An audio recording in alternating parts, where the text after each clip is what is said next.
크신 사랑 안에서 크신 사랑 안에서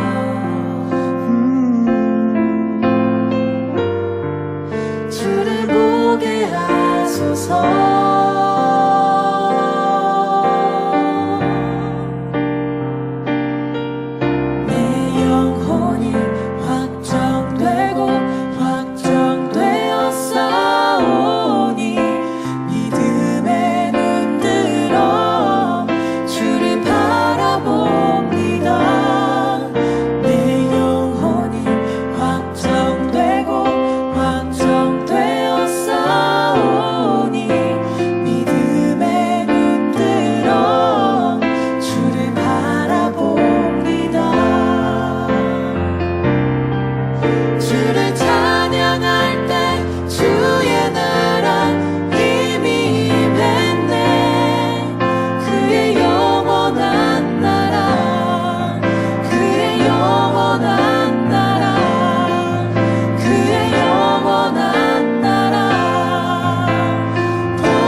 내 이름 아시죠.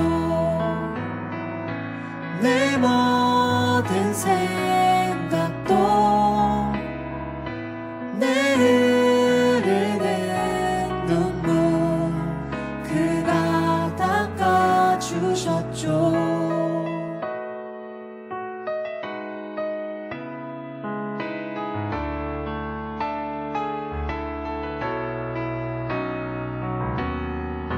그는 내 아버지, 난 그의 소유. 내가 어딜 가든지 날 떠나지 않죠. 내 이름 아시죠. 내 모든 생각도 내 흐르는 눈물 그가 닦아주셨죠.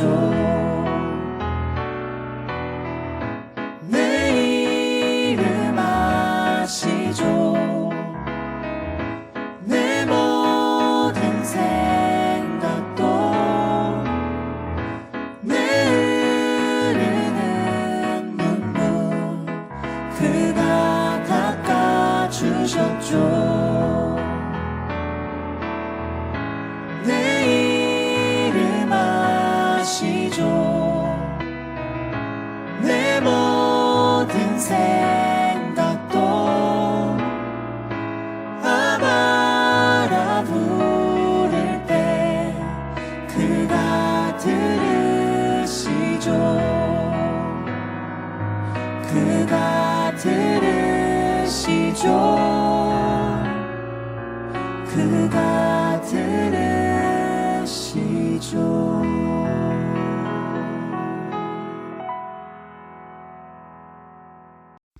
네, 오늘의 말씀 에스라 10장 1절로 15절 말씀 봉독하겠습니다. 에스라가 하나님의 성전 앞에 엎드려 울며 기도하여 죄를 자복할 때에 많은 백성이 크게 통곡하며 이스라엘 중에서 백성의 남녀와 어린아이의 큰 무리가 그 앞에 모인지라. 엘람 자손 중 여이의 아들 스가냐가 에스라에게 이르되 우리가 우리 하나님께 범죄하여 이 땅 이방 여자를 맞이하여 아내로 삼았으나 이스라엘에게 아직 소망이 있나니 곤대의 주의 교훈을 따르며 우리 하나님의 명령을 떨며 준행하는 자의 가르침을 따라 이 모든 아내와 그들의 소생을 다 내보내기로 우리 하나님과 언약을 세우고 율법대로 행할 것이라.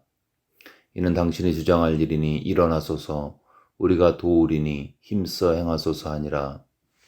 이 에스라가 일어나 제사장들과 르위 사람들과 온 이스라엘에게 이 말대로 행하기를 맹세하게 하며 무리가 맹세하는지라.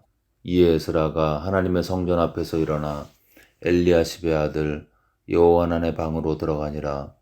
그가 들어가서 사로잡혔던 자들의 죄를 근심하여 음식도 먹지 아니하며 물도 마시지 아니하더니 유다와 예루살렘에 사로잡혔던 자들의 자손들에게 공포하기를 너희는 예루살렘으로 모이라.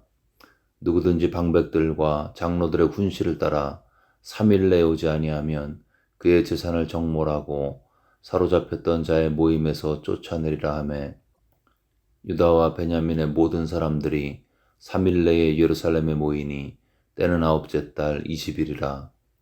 무리가 하나님의 성전 앞 광장에 앉아서 이 일과 큰 비 때문에 떨고 있더니 제사장 에스라가 일어나 그들에게 이르되 너희가 범죄하여 이방 여자를 아내로 삼아 이스라엘의 죄를 더하게 하였으니 이제 너희 조상들의 하나님 앞에서 죄를 자복하고 그의 뜻대로 행하여 그 지방 사람들과 이방 여인을 끊어버리라 하니 모든 회중이 큰 소리로 대답하여 이르되 당신의 말씀대로 우리가 마땅히 행할 것이니이다. 그러나 백성이 많고 또 큰 비가 내리는 때니 능히 밖에 서지 못할 것이요 우리가 이 일로 크게 범죄하였은즉 하루 이틀에 할 일이 아니오니 이제 온 회중을 위하여 우리의 방백들을 세우고 우리 모든 성읍에 이방 여자에게 장가든 자는 다 기한에 각 고을의 장로들과 재판장과 함께 오게 하여 이 일로 인한 우리 하나님의 진노가 우리에게서 떠나게 하소서 하나 오직 아사엘의 아들 요나단과 디과의 아들 야시아가 일어나 그 일을 반대하고 무슬람과 레위 사람 삽부대가 그들을 돕더라. 아멘. 네, 오늘 본문은 에스라의 마지막 장으로 이제 에스라가 하나님 앞에서 이방 여인들과의 혼합주의 결혼 때문에 생긴 죄, 이 죄를 심각하게 생각하고 자각하고 백성들과 함께 통곡하면서 주님 앞에 나아가고 있습니다. 이때에 스가냐가 와서 에스라에게 제안을 하죠. 이방 여인들과 자녀들을 다 내보냅시다. 이렇게 제안을 했고 이 에스라가 백성들을 예루살렘에 모으고 이방 여인과의 결혼으로 인한 죄를 회개하고 이제 그 여인들을 끊어버릴 것을 도전하고 명령했습니다. 이 제안에 백성들은 믿음으로 화답을 했죠. 다만 각 고을의 장로들과 재판장과 함께 혼혈 결혼 커플들을 오게 해서 그 여인이 하나님을 믿는지 아니면 이방의 신을 여전히 섬기고 있는지를 분별하도록 했죠. 이방 여인과 결혼했다 해서 그 여인을 무조건 다 쫓아내진 않았습니다. 회복의 축복 가운데 다시 하나님을 배도한 이스라엘. 이스라엘은 이 에스라의 사역으로 비록 일시적이지만 은혜를 회복할 수 있었습니다. 그가 속한 공동체에 하나님의 은혜가 다시 한번 부어진 거죠. 이 말씀을 보면서 우리가 속해 있는 가정, 또 직장, 사역의 공동체, 그리고 교회에서 우리가 끊임없이 하나님께로 돌아가는 이 회복의 사역, 이 사역이 끊임없이 일어나게 하기 위해서 우리에게 무엇이 필요한지를 본문을 통해서 두 가지로 살펴보겠습니다. 첫 번째는 하나님께서 주신 마음을 기도와 회개 가운데 말하라. 하나님께서 주신 마음을 기도와 회개 가운데 말하는 것입니다. 이 에스라는 메시지를 즉흥적으로 하지 않았습니다. 그가 스케줄을 따라 하지 않았죠. 그가 전했던 메시지는 하나님께서 그 순간에 그 역사의 현장에서 부어주신 하나님의 마음이었습니다. 사람들이 정착이 되어지고 마치 별 문제 없이 돌아가는 것 같고, 예배가 드려지고 사람들이 시집가고 장가가고, 겉으로 보기에는 별 문제가 없는 것 같은데 이 에스라의 마음에는 그 마음 깊은 곳에 불편함이 역사했던 것입니다. 이건 아닌데 뭔가 문제가 있다. 그런 마음이 그 마음 가운데 자연스럽게 들었던 것입니다. 왜냐하면 그는 신앙과 삶의 기준인 하나님의 말씀에 정통한 사람이었기 때문이었습니다. 그가 하나님의 말씀을 마음에 품고 살았기 때문에 그 말씀을 기준으로 했을 때 백성들의 삶과 그 말씀의 괴리가 너무나 컸고, 그 괴리가 큰 만큼 하나님의 고통스러워하는 마음이 그의 마음을 괴롭게 했을 것입니다. 하나님을 떠나 있는 이스라엘의 패역한 모습을 보면서 그에게는 하나님의 백성을 향하신 안타까운 마음이 부어졌던 것이죠. 혹시 나에게도 기도 중에 우리가 이렇게 하면 안 되지 않나? 그런 마음이 든 그런 순간이 있는지, 만약 우리 마음에 하나님의 말씀이 있으면 아마 그런 마음은 끊임없이 들겠죠. 그리고 하나님의 성령께서 우리 마음을 계속해서 만지시고 하나님의 마음을 부으신다면 하나님의 이상과 현실의 연약함 사이의 괴리가 보여질 것이고, 끊임없이 우리 마음 가운데는 그런 의문이 들 것입니다. 그럴 때에 괜히 나만 이상한 사람 되는 거 아닌가 하고 가만히 있는지, 아니면은 하나님의 마음을 품고 에스라처럼 백성들을 향해서, 주변 사람들에게, 공동체를 향해서 말을 하고 있는 것인지, 하늘의 하나님께서 우리 가운데 보고 계시겠죠. 몇몇 사람들에게 하나님의 마음을 부어주고 계십니다. 근데 아무도 반응하지 않습니다. 사람들의 눈치를 보고, 또 인간적으로 봤을 때 그 일이 너무나 힘들어 보이고 어려워 보여서, 불가능해 보여서 이건 할 수가 없어. 그러면서 아무도 말하지 않습니다. 만약에 모든 사람이 하나님의 마음이 부어짐에도 불구하고 그 생각 가운데 말을 하고 있지 않다면 하나님의 뜻은 그러한 공동체를 통해서 이루어질 수가 없는 것입니다. 에스라처럼 성령이 교회들에게 하시는 말씀을 들어야 할 때인 것입니다. 그리고 반응해야 합니다. 내면에 들려오는 주님의 음성을 주변의 사람들에게 나눠야 하는 것입니다. 그럴 때 주님의 뜻은 나와 나의 공동체를 통해서 이 땅 가운데 이루어지는 것입니다. 그러면서 한 가지 드는 생각은, 아마 이 에스라처럼 느낀 사람들이 에스라 혼자가 아니었겠죠. 혼혈 결혼이 일어나고 이방인의 풍속이 들어오고, 아마 그 백성 중에서 적지 않은 사람들이, 리더들이 뭔가 잘못되고 있다라고 생각을 했을 것입니다. 그리고 또 어떤 사람들은 말도 했겠죠. 이거 문제 있는 거 아니야? 그러면 사람들에게 자신의 마음을 나누기도 했었을 것입니다. 근데 그들의 말은 별로 영향력이 없었던 것이죠. 그러면 이 에스라가 얘기했을 때, 에스라가 선포하고 도전했을 때 왜 에스라의 말은, 메시지는 큰 울림이 되어서 사람들의 마음을 바꿨을까? 그 생각을 하면서 본문을 보니까 두 가지가 보였습니다. 첫 번째는 이 에스라는 잘못에 대한 확신의 정도가 다른 사람과 분명히 달랐을 것입니다. 에스라는 하나님의 말씀에 능통한 자였죠. 이거 막연히 뭔가 잘못되었네, 그 정도가 아니고 그런 명확한 말씀의 기준으로 볼 때 확실히 잘못됨을 알았습니다. 잘못되었다는 인식에 대한 깊이가 다른 사람과 차원이 달랐던 거죠. 여러분, 기준이 명확하면 기준에 이탈한 것도 분명하게 보이는 것입니다. 에스라는 말씀의 기준이 확실했기 때문에 말씀에서 이탈한 이스라엘 백성들의 모습도 분명하게 보였습니다. 확신한 거죠. 이것은 분명히 잘못된 것이다. 말씀을 통한 큰 확신이 있었기 때문에 그는 큰 확신 가운데 메시지를 나눴던 것입니다. 그리고 그 메시지는 임팩트가 있었고 사람들을 바꿨습니다. 에스라는 말씀에 대한 확신 가운데 말씀에서 벗어나고 말씀에서 이탈된 이스라엘 백성들의 삶의 모습에 대한 자각도 확신되었고 그로 인해 다른 사람과는 차원이 다른 깊은 영향력을 주었던 것입니다. 두 번째 에스라의 도전이 큰 울림이 된 것은 그가 회개의 본을 먼저 보였기 때문이었습니다. 1절에 보시면 에스라가 하나님의 성전 앞에 엎드려 울며 기도하며 그는 이스라엘을 향해서 당신들이 잘못했으니까 회개하십시오 하면서 손가락질하지 않았습니다. 그는 이스라엘의 죄를 자신의 죄로 인식했고 마치 내 죄인 것처럼 하나님 앞에 울면서 기도하면서 회개했습니다.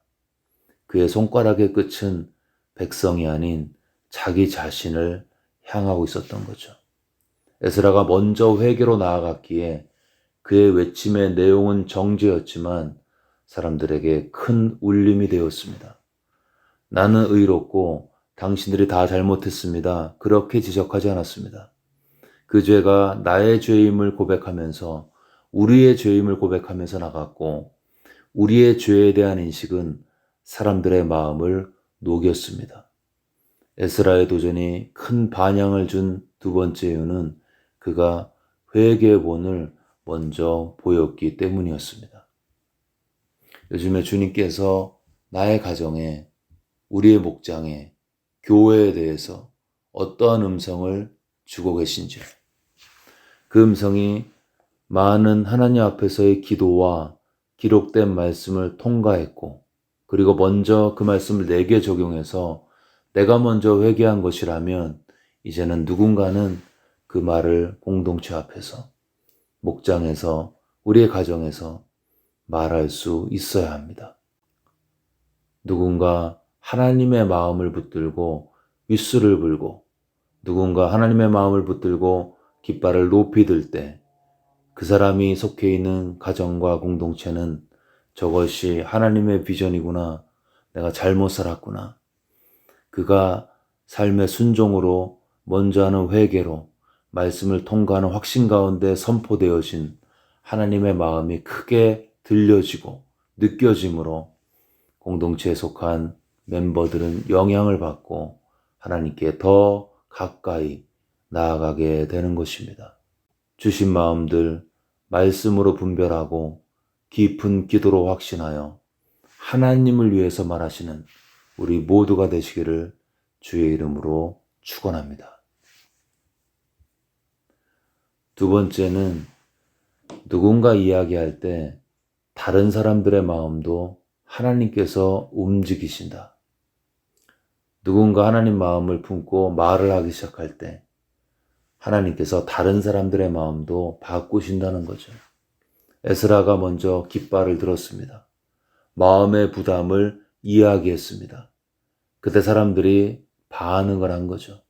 1절에 보시면 에스라가 하나님의 성전 앞에 엎드려 울며 기도하여 죄를 자복할 때에 많은 백성이 크게 통곡하며 이스라엘 중에서 백성의 남녀와 어린아이의 큰 무리가 그 앞에 모인지라. 그때 사람들이 저 에스라 왜 저러지 하면서 비웃지 않았습니다. 그들은 에스라가 기도했을 때 백성의 남녀와 어린아이가 큰 무리가 와서 그 앞에 모였다고 했습니다. 또한 2절에서 스가냐가 이야기를 하죠. 이제 우리가 하나님 앞에 잘못했으니까 하나님의 언약을 기억하고 율법을 행합시다. 그리고 그들은 함께 모여서 함께 회개했습니다. 10절에 보시면 제사장 에스라가 예루살렘에 모인 백성들에게 이야기하고 있습니다. 너희가 범죄하여 이방 여자를 아내로 삼아 이스라엘의 죄를 더하게 하였으니 이제 너희 조상들의 하나님 앞에서 죄를 자복하고 그의 뜻대로 행하여 그 지방 사람들과 이방 여인을 끊어버리라. 이렇게 이야기했을 때 12절에 모든 회중이 큰 소리로 대답하여 이르되 우리가 당신의 말씀대로 마땅히 행할 것이니이다. 뭐죠? 에스라가 하나님의 마음을 품고 말을 했을 때 사람들이 반응한 것입니다. 한 사람이 깃발을 들었을 때 사람들이 그 깃발을 보고 모인 것입니다. 한 사람이 하나님을 위해서 휘슬을 불렀을 때 사람들이 그 휘슬을 듣고 모인 것입니다. 이게 어떻게 가능했을까요? 하나님께서는 에스라뿐만 아니라 그들의 마음에도 이미 역사하고 계셨기 때문이었습니다. 백성들 중에도 깨어있는 자들이 있었겠죠. 어렴풋하게나마 에스라가 느낀 것처럼 내가 좀 잘못하고 있다. 이스라엘 백성이 방향이 잘못 가고 있다. 마음속에 불편함과 찝찝함이 아마 있었을 것입니다. 편하긴 한데 뭐가 잘못되고 있다는 마음의 불편함. 그 누가 주셨을까요? 하나님이시죠. 하나님께서는 이미 그들 마음 가운데 하나님의 자각, 하나님의 마음에 대한 자각으로 인한 마음의 깊은 죄책감이 그들 가운데 역사하고 있었던 것입니다. 그래서 에스라가 선포했을 때 그들이 회개하면서 아멘으로 화답한 것입니다. 사역을 하고 삶을 살면서 늘 드는 생각은 하나님은 지금도 일하고 계신다는 것입니다. 하나님은 지금도 일하고 계신다. 그분께서 나에게 감동을 주시고 일을 하도록 충동하시고 가만히 뒷짐지고 계시지 않습니다. 그 일이 가능하도록 내가 순종했을 때에 이미 그 일을 할 수 있도록 내 주변에 역사하고 계신다는 것입니다. 그래서 내가 권면했을 때, 내가 호루라기를 불고 깃발을 들었을 때 내 주변에 누군가는 반응하도록 하나님의 열심이 지금도 일하고 계신다는 것입니다. 바울이 빌립보 성을 갔을 때 루디아의 마음을 여신 분이 하나님이셨습니다. 여리고 정탐을 갔을 때 라합을 준비시키신 분이 하나님이셨죠. 아마 바울과 정탐꾼은 걱정하면서 갔겠죠. 누가 날 재워주지? 누가 날 환대할까? 그런데요, 바울의 마음에 역사하신 하나님은 이미 루디아의 마음도 준비하고 계셨습니다. 정탐꾼을 보내신 하나님은 이미 라합의 마음도 준비하고 계셨습니다. 여러분, 하나님은 내 마음에만 역사하지 않으시고요. 내가 하나님의 마음을 따라 순종할 때 그 일이 가능하도록, 그 일이 성취될 수 있도록 그 과정 가운데 필요한 사람들의 마음에도 역사하시는 것입니다. 그렇다면 우리에게 필요한 것은 이 일에 누구를 함께 할까가 아닌 이 일이 하나님의 마음에서 나온 일인가 그것을 질문해야 하는 것입니다. 왜냐하면 우리가 하나님의 마음을 쫓아 할 때 필요한 것은 우리 주님께서 채우시기 때문이죠. 여러분, 혹시 기도하는데 하나님의 성령께서 감동하셔서 하나님의 마음이 부은 바 되어서 나는 정말 이걸 해봐야겠다. 근데 다시 한번 생각해 보니까 그건 내가 할 수 없을 것 같아. 괜히 나만 욕먹을 것 같아. 아니면 같이 할 사람이 없을 것 같아. 나 혼자 이거 하다가 왕따 되고 그냥 무너져 내릴 거야. 그런 두려운 마음이 든다면 하나님을 위해서 일어서십시오. 여러분, 하나님의 마음을 쫓아 하는 일에는 하나님께서 일을 이루십니다. 필요한 재정과 필요한 사람을 준비시켜 주십니다. 그리고 그분의 뜻 가운데 사역은 성취되고 하나님의 마음은 이루어지게 되는 것입니다. 우리의 마음은 조금만 방심하면 끊임없이 한 방향으로 흐르게 되어 있습니다. 켈빈의 고백처럼 우리의 마음은 우상의 공장이다. 끊임없이 우상을 만들어내고 있다. 가능하면 하나님을 떠나는 방향으로, 말씀을 떠나는 방향으로, 하나님께로부터 멀리 가는 방향으로 우리 마음이 흐르게 되어 있습니다. 근데 감사하게도 그럴 때 우리 안에 성령의 소욕이 있어서 때로 우리를 감동하시는 거죠. 뭔가 잘못되고 있다. 하나님께로 돌아와야 한다. 이런 성령의 음성에 에스라처럼 반응하는 자를 주님께서 찾고 계십니다. 기도와 말씀 중에 하나님의 마음이 부어지고 개인과 가정과 공동체를 향하신 주의 마음이 감동으로 역사하고 있다면 먼저 내가 그 말씀 앞에, 메시지 앞에 내가 먼저 회개로 반응하고 순종으로 반응하고 또한 그 부어주신 마음을 내 주변에 있는 사람들에게 나눔으로 하나님께서 예비하신 사람들과 함께 하나가 되어서 끊임없이 삶과 공동체의 개혁을 이루어서 하나님의 마음을 흡족해 들으시기를 주의 이름으로 축원합니다. 아멘. 네, 이 시간 들은 말씀 붙들고 함께 기도하겠습니다.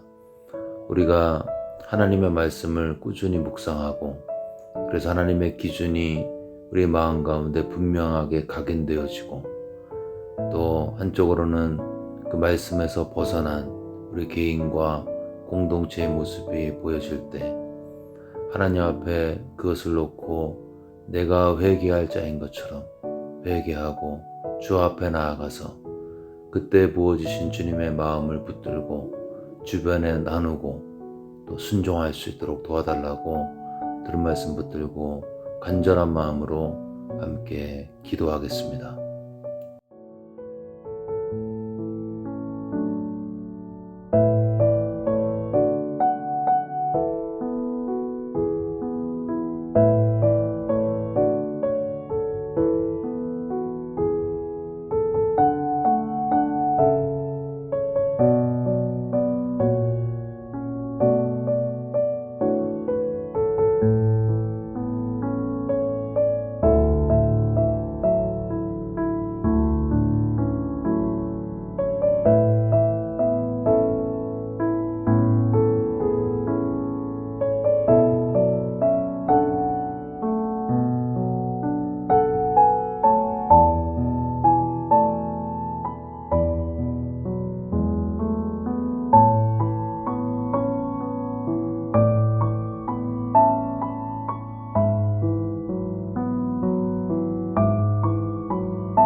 계속해서 나라와 열방을 위해 기도하실 때 우리의 조국 대한민국이 공론이 하나가 되고 하나님을 사랑했던 그 처음 마음으로 돌아갈 수 있도록 기도하겠습니다.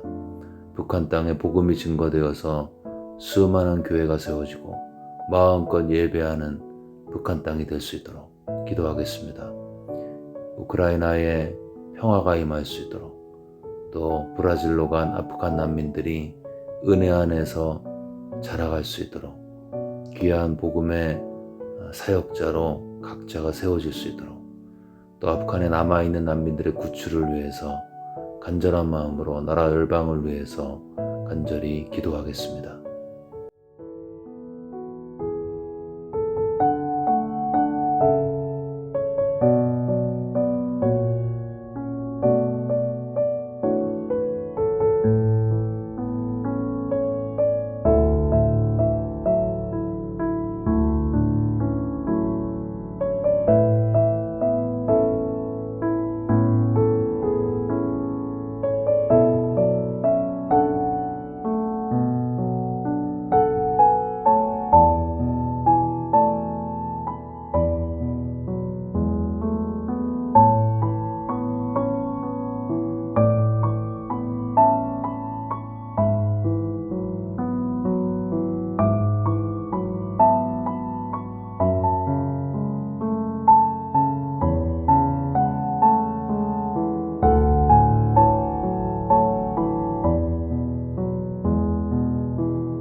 마지막으로 교회를 위해 기도하실 때 교육 훈련과 프렌즈 사역을 위해 기도하겠습니다.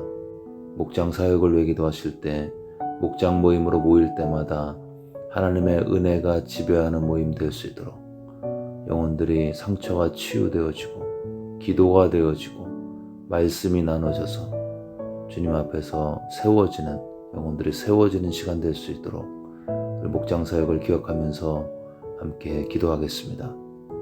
또한 우리 주변에 몸과 마음이 아파서 힘드신 분들, 그분들의 이름을 불러가면서 하나님의 치유가 그들의 육체 가운데 또 심령의 평안으로 역사해달라고 우리 교회와 성도들을 기억하면서 한마음으로 간절히 기도하겠습니다.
이제 다 같이 마음을 모아서 주기도문을 주님께 올리겠습니다. 하늘에 계신 우리 아버지여, 이름이 거룩히 여김을 받으시오며 나라가 임하옵시며 뜻이 하늘에서 이루어진 것 같이 땅에서도 이루어지이다. 오늘 우리에게 일용할 양식을 주시옵고 우리가 우리에게 죄 지은 자를 사하여 준 것 같이 우리의 죄를 사하여 주시옵고 우리를 시험에 들게 하지 마시옵고 다만 악에서 구하시옵소서. 나라와 권세와 영광이 아버지께 영원히 있사옵나이다. 아멘.